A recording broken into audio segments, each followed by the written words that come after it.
Well, greetings to the brightest audience in America. We are traveling down this path of the hydroplate controversy, and I'll show you how to get these documents. We just finished up Pastor Lee sending a whole bunch of documents to Answers in Genesis, and that guy responded by saying, I'll give these to our lawyers. So we'll see what happens next in the saga. And if you want to follow along, or if you want to know where to get these documents, we will show you real quickly. Just go into hydroplate.org, and then you go into this hydroplate resources, down to hydroplate controversy, and then up at the top, you go into the timeline, which is a really neat tool. And then you get these timelines, and we started out way at the beginning, back in the 1988, 60. We looked at the first letters that Walt wrote in the 1990s, and then it went to arbitration. And then Pastor Lee eventually gets into the scene here. And let's see, what are we looking at? Oh, Lee's response, we went plagiarism at the AI Museum. That's what we did last time. So we're now in 2008, and this is going to be, that was in July of 2000. Let's see here. When was that? Plagiarism. This was July of 2009. And now we're going to go to, Lee's response to Holroyd of March of 2008. Well, that's out of order. All right. Okay, maybe they just got a typo in there. We did the Jeremy, we did the plagiarism at the AIG thing, and now we're doing something in March. Well, check this out. Let's see if the date's right. Okay, and we are going to do this March 19th, 2008. So this is a little bit out of order, and I like to read the original documents. That's what I like. I like the letterheads on top. Okay, so this is where we go. This will be actually before the hydroplate thing. Okay, March 19th, 2008. This is from Edward. No, this is two. This is from Pastor Lee, Calvary Church, to Edmund Holroyd. Dear Dr. Holroyd, I want to thank you for taking time to respond to my letter March 14th, 2008, which was sent to AIG with a copy of you since you were mentioned in the letter. I have interspersed my comments below and indented from your original. Dear Pastor Lee, this is now Dr. Holroyd replying to Pastor Lee. This is to acknowledge the receipt of the letter that you sent to AIG and others. I have skimmed all of it and in particularly reviewed those portions referring to my contributions. The summary of my work appears to be correct, though I do not remember the particular elevations. For those who do not know it, here are my memories from more than 20 years ago. I'm glad to hear that my letter, okay, then Pastor Lee says, I'm glad to hear that my letter is factual about your contribution. This was the major reason for sending it to you. I would love to hear any additional comments you may have if and when you have the time and desire to carefully read it. My March 14th letter and the associated links. Holroyd. I was the first to outline a possible lake upstream of Grand Lake Canyon, preceding both Dr. Austin and Brown. To which Pastor Lee says, Dr. Brown and I and everyone who carefully reads the correspondence history will agree with you that you preceded Brown with your unpublished lake. Brown was not aware of your work before he published his two lakes and only became aware of your work and of you and your work when Austin presented your lake as his own in order to plagiarize Brown's breach point elevation and Grand Lake name. Brown's discovery of the breach point at the north end of the Marble Canyon was one of the smoking guns that showed Brown how the Grand Canyon formed. I do not agree with you that you preceded Austin's lake because the facts as I know them show that Austin had no lake. He used yours until he plagiarized Brown's. The fact that you preceded Brown is made clear in my letter. Dr. Brown acknowledges that you independently came up with your unnamed lake using an entirely different approach than his. You also acknowledged in writing at the International Conference on Creationism. Let's take a peek at that. There it is. You can check it out on your own. But he says that that Brown independently came up with his lake at 5,700 feet, which Brown called Grand Lake. Brown discovered Grand Lake by looking for an explanation for how the Grand Canyon was formed. He was the first to discover and explain the breach point elevation and how the breach formed Marble Canyon, undercut Hopi Lake, and with the combined water of those two lakes, created Grand Canyon and the Kaibab Upward in a matter of weeks. Perhaps because you have been affected by Austin's plagiarism, you are unaware of Dr. Brown's explanation and mistakenly said in your paper in the July 1994 ICE conference that Austin is the one who summarized the catastrophic breaching of the lakes to create the Grand Canyon. The facts as I know them are that Austin did not summarize his hypothesis. He plagiarized Brown's to the extent that he could. To this day, Austin does not have a working breach dam hypothesis. He did not and has not explained how the breach could form the Grand Canyon. However, Brown has published a 36-page explanation of how Grand Lake breached to form the Grand Canyon. Brown's writings also address your concerns about a lack of shoreline etched at the 5,700-foot level. Possibly, if you were to carefully read Dr. Brown's work about this technical issue, you would no longer question the existence of the lake that you once thought might have existed. Austin's plagiarism caused all eyes to be on him, and because Austin fails to give a workable explanation to all those who have laid their eyes on him, I became motivated to write to AIG. My letter to AIG is not about making a name for Dr. Brown. It is not about who found a lake first. My letter and the efforts behind it are about truth, integrity, and getting the best and most complete explanation out of the Christian community. It is about what could be the most important young earth apologetic there is. A sound and defensible explanation for the recent catastrophic formation of the Grand Canyon is a nuclear bomb in the wicked heart of the evolution lie. If my analysis of the facts surrounding Austin and ICR's unethical actions are correct, and if Dr. Brown's theory is sound, then Austin's, ICR's, and AIG's actions are hindering millions of Christians from having a nuclear weapon available to them when they take on their college professors. This is inexcusable. Okay, in the mid-'80s, as a federal scientist, this is Holroyd. In the mid-'80s, as a federal scientist, I used our computers to colorize elevation data for use as a map underlay for plotting positions of our research aircraft that were doing cloud studies in Arizona. The digital elevation data, DEM, was produced by the former Defense Mapping Agency at a resolution of 30 degrees of latitude and longitude. I noticed that the painted desert region resembled a basin, with the canyon of the Little Colorado River providing a drain. Then I looked upstream along the Colorado River and noticed similar possibilities. I wondered how high the simulated lakes might be if the Grand Canyon did not exist. I found that water would then flow around the north end of the Kaibab uplift near the Utah-Arizona border. That elevation is presently about 5,600 feet, according to the DEM. Pastor Lee. If I understand what you're saying, you are talking about the saddle spill point that is north and west of Marble Canyon, a westernmost portion of Grand Lake. Please correct me if I'm wrong. Holroyd. The attached without JPEG. Not found. Okay. The attached shows a photograph of a mosaic of the region with color-coded topography.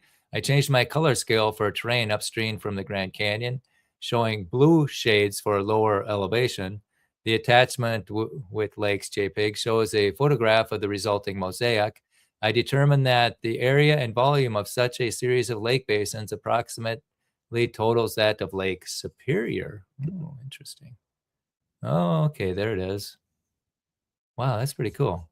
So there's Hopi Lake. There's Grand Lake with the islands in it. Wow, and there's a lake way up here too. Interesting. Very interesting. And Grand Canyon's down here. Okay, there we go. Okay, enough water out of Lake Superior. Your mosaic shows, okay, and then Pastor Lee says your Mayak shows just one lake, which is the one lake that Austin used to plagiarize Brown's work when he inserted your one lake into his 1989 guidebook. Let's see that. Interesting. Okay, we go back. Also, he accidentally inserted a 1988 copyright page into that same guidebook and used that false copyright page to try to hide his plagiarism. When I follow the blue of your slide, I can see that you show one lake that is primarily dammed by the current Kaibab upwarp, which did not exist at the time of breaching, according to Brown's theory. So I believe your slide should be labeled with lake as with lake for accuracy. That's seemingly small but extremely significant point. Brown's two lakes, not your one lake, solves a problem that has plagued all prior theories on the origin of Grand Canyon. As Dr. Brown published in his 1989 fifth edition, Austin was able to plagiarize a little more of Dr. Brown's information. The name Grand Lake and the two lakes separated, Hopi and Grand, and the breach point at the north end of Marble Canyon, and insert more details into his 1990 guidebook, along with your one lake map and Brown's two lake map with Grand Lake labeled. Let me see that with lakes JPEG. I don't know. Okay. So it's dammed up at Grand Lake. I don't know. All right. Anyway, we shall move on. This is Holroyd. For secular audience, I thought of describing such possible lakes during glacial or post-glacial times and comparable to Lake Bonneville. When I asked permission to possibly publish these figures, I was threatened with the loss of my federal job. I therefore destroyed the original paper mosaic, which I had already photographed. Eventually, I had my slide film developed. The attachment, both slide JPEG, shows frames 02 and frame 05. Frames 03 and 4 have the same content. Notice the Kodak date stamp on January 1987, confirming that my work was done in 1986. It was the first international conference on creationism in 1986 that I met Dr. Steve Austin. I eventually shared my insights with him, including prints for my slides. I explained to him that I was denied permission to publish the figures in that form. I prepared lesser diagrams on my personal computer for his use. Anything related to federal work would have been public domain anyway, so I was not looking for credit. Pastor Lee responds, your work is fascinating. Eric Donovan is an animator friend of mine who more than a year ago did the DEM work on Dr. Brown's 8th edition computer-generated picture of Grand Lake and Hopi Lake. Donovan used the satellite-generated elevation information to do the same thing you did in 1986. A few months ago, I asked Donovan to work on making a color-coded elevation map of the entire area around Grand Canyon so I could use it in our Grand Canyon documentary. Looks like you did the same thing years ago. And then Holroyd says, when I was contacted about your claims of Dr. Brown about Dr. Austin stealing his ideas, I explained this brief history, pointing out that Dr. Austin got his inspiration about the lakes from me. Pastor Lee says, you mean lake, unless I am misreading your map and Austin's 1989 guidebook picture. Austin wasn't inspired by a lake that was dammed east of the Kaibab Plateau or upwarp, as evidenced by the fact he ignored your lake prior to 1989. Austin was inspired by Dr. Brown's work when Austin heard that Brown was stating that he knew where the lake breached, resulting in the formation of the Grand Canyon. Unless I'm mistaken, you never talked of a breach location or a breach explanation for the formation of Grand Canyon. A lake is just a lake. A canyon is just a canyon. I feel a song coming. Scientific inspiration comes from putting those two together in a way that also explains 24 otherwise strange features on the ground, such as barbed canyons, slot canyons, volcanism, Nankoweap Canyon, missing talus, arching, Grand Canyon caverns, Petrified Forest National Park, Shinumu Sonoma Altar, Canyon de Shale, Monument Valley, tip layers, the goosenecks, the great denudation, potholes, and the inner gorge. Austin didn't and hasn't provide evidence, force, energy, and mechanisms to explain these features. Brown's published work does, and this is the reason for my letter. And Holroyd says, at the time I had already loaned slide frames 03 and 4 to Dr. Gentry.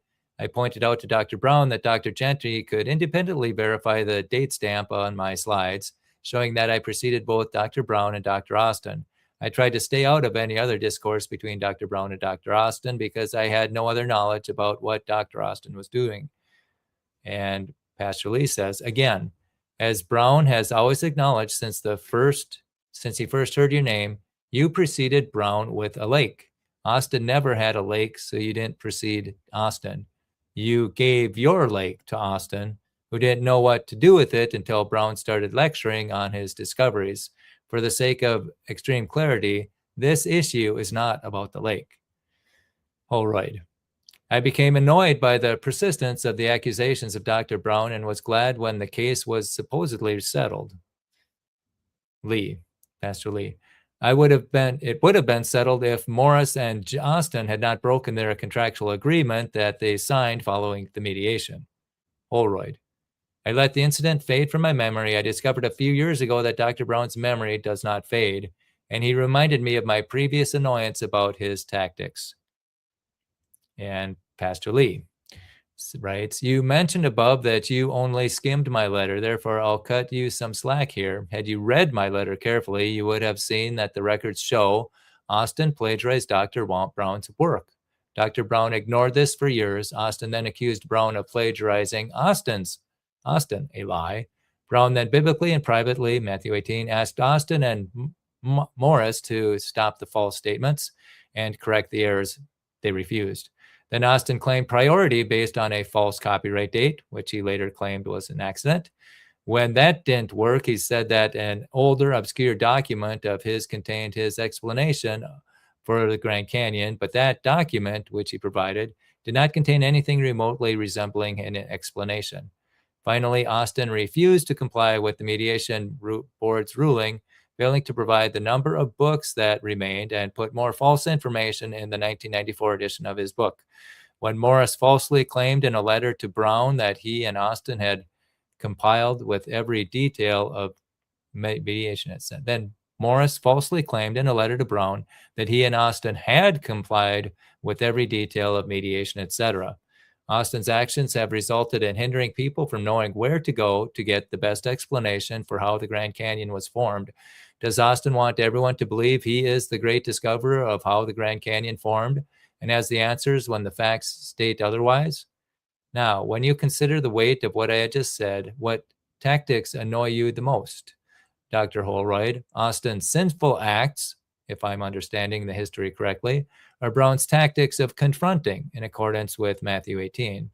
Austin and I.C. are about their sinful actions and their consequences.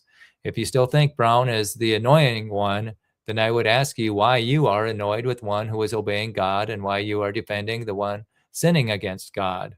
Why would you call good evil and evil good?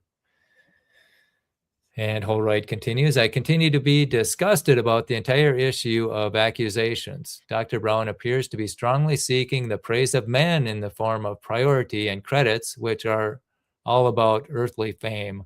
I am reminded of some scripture passage about similar or related topics. Pastor Lee, aren't you trying to judge motives, Dr. Holroyd? That is dangerous. Here I find it very difficult to cut you any slack, even though you only skimmed my letter. The record shows that Austin, not Brown, has spared no expense of sin to garnish the praise of men. The result of his desire for praise has been to lie about Dr. Brown and his work and rob people of a deeper understanding of how a breach dam carved the Grand Canyon.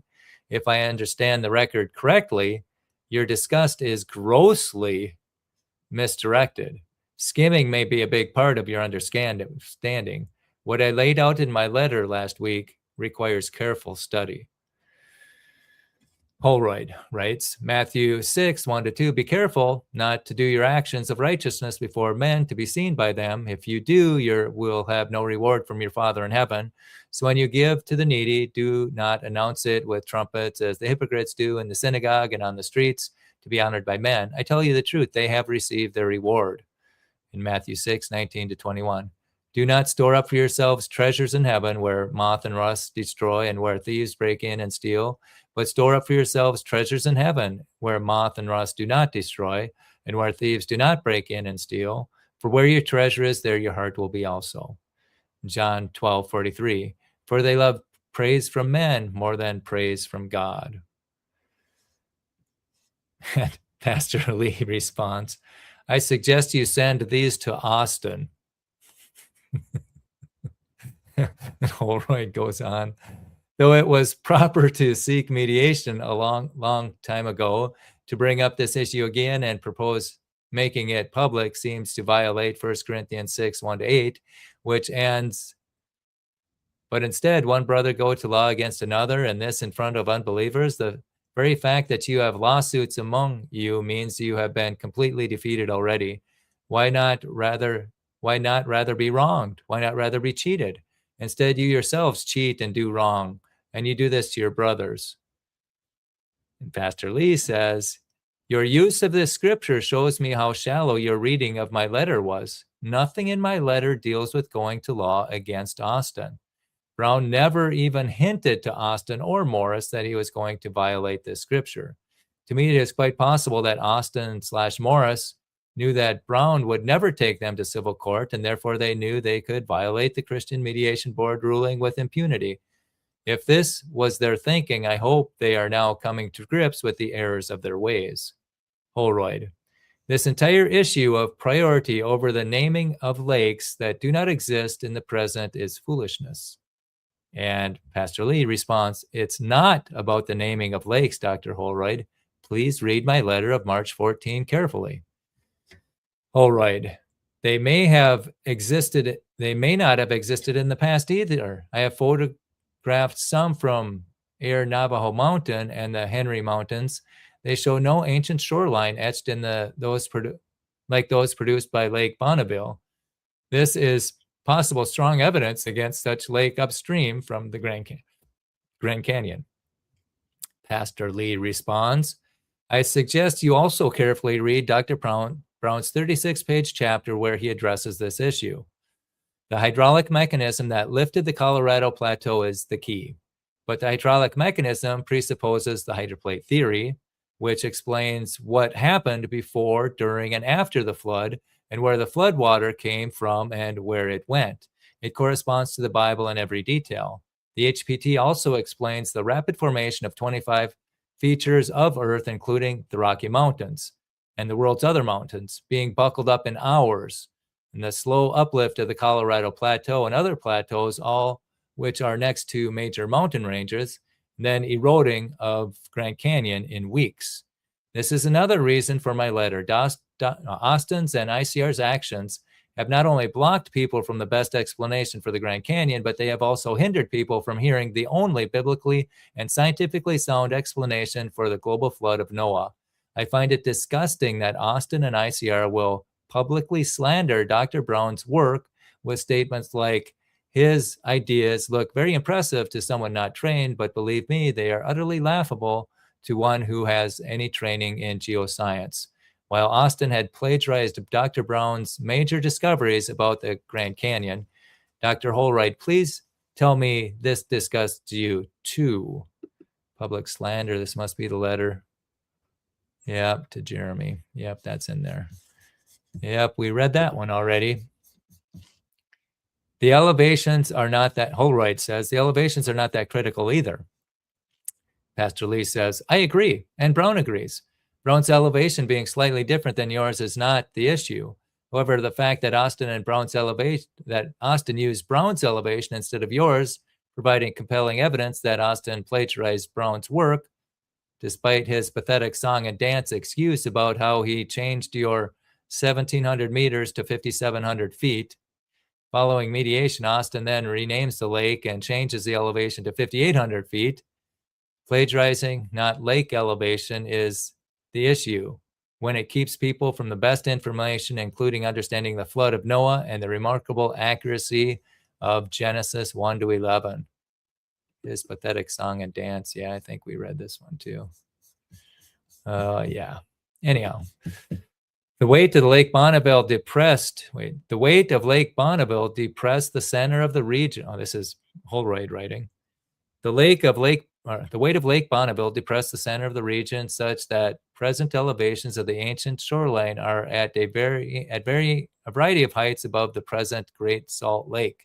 Any use of the modern dam for shoreline positions for massive lakes in the past cannot be accurate.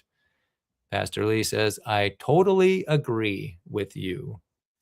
Holroyd goes on, your attachments bring up the topic about how could water breach the Kaibab uplift anyway. Dr. Austin suggested that I pay attention to the cave system in the red wall and Mauve limestone layers. From the geological maps, I saw numerous breccia pipes and collapse structures related to such caves. The Park Service did not want actual cave locations to be made common public knowledge. As I examined my DEM data, I noticed that the western shore of the proposed lake would approximately match the top of the limestone layers.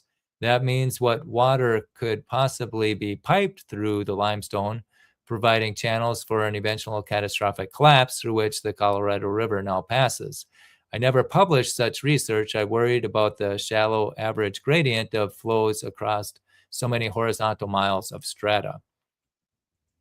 Pastor Lee says, your worries were justified, and you were wise not to publish your thoughts about how water could breach the Kaibab uplift.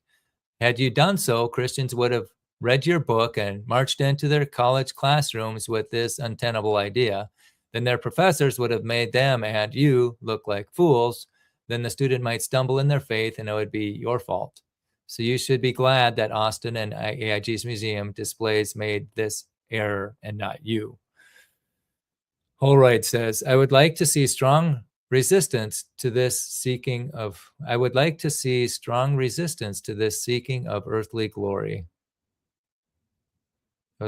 strong resistance of this seeking of earthly glory.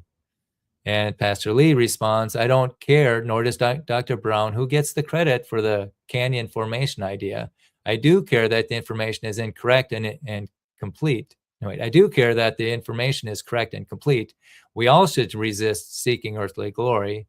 We all should also seek the truth, especially when the truth could help countless people better understand the flood, our Lord's awesome power, and the accuracy of his word. Copies to Mike Matthews, editor, Answers Magazine. Institute of Creation Research, Steve Austin, John Morris, Henry Morris, the third, Larry Vardaman, Bruce Ward, Mark Rashi, the formerly worked at ICR, Peter Robinson, Associate Director of Assistant Professor of Law at Pepperdine, and Rob Yardley. There you have it. All right, so that's Holroyd's response to Pastor Lee. And then he sent that thing to, let's see, what's next? Holroyd's work of Pastor Lee. Let's take a peek at where we're at.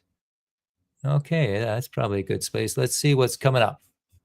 What's coming next in this Holroyd's work of 19? Oh, that's not it. Where did we go? We go and go and go. That's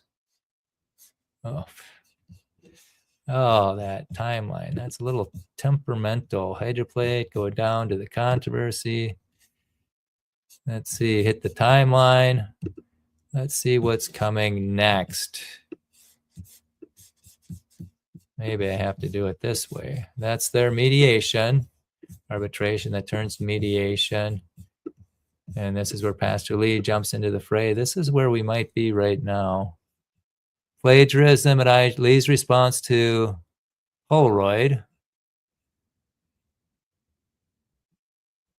Yeah, which dot is this? That's that dot. That is March 19th, 2008. What's this one? Plagiarism at July. Okay, all right. Okay, Lee's response. We've already done the plagiarism one. What's this? ICR to Lee. And that's a quick one. We'll read this one and then we'll move on to the next one. Okay. ICR's response to Lee. Okay. Here we go. This is from ICR, Institute for Creation Research, September 22nd, 2008. Pastor Kevin Lee, Port Orchard, Washington, regarding the July Acts and Facts article by Dr. Austin. Dear Sir, your certified mail demand letter addressed to Dr. John Morris regarding our 2008 Acts and Facts article by Dr. Steve Austin was forwarded to me, to my attention, and I serve as executive editor for all ICR publications. I was disappointed by your threatening tone against Dr. Morris and ICR regarding our publication of this well-documented article, especially considering your full-time role as an ordained church pastor in Washington State. Nevertheless, the Acts and Facts does not plan to issue a retraction of the article, its contents, or its author. ICR editorial staff and management have no further comment regarding this issue. Okay, yeah, and he answers that. Okay, that's a good place. We're going to pick up at Brown's 8th edition endnotes. This will be fascinating. All right, so let's turn it off there. Let's, all right, we are going to, let's see. Yeah, so that's what we did. We got Ed Holroyd's response to Pastor Kevin Lee, and that was quite interesting. And the saga continues. And we're only doing this because there is a theory that's making accurate predictions and it's not being discussed. And this is one of the reasons why I think it's not being discussed. Nobody wants to talk about this, and it needs to be talked about so it can be discussed and science can advance. So with that, we're going to shut this down.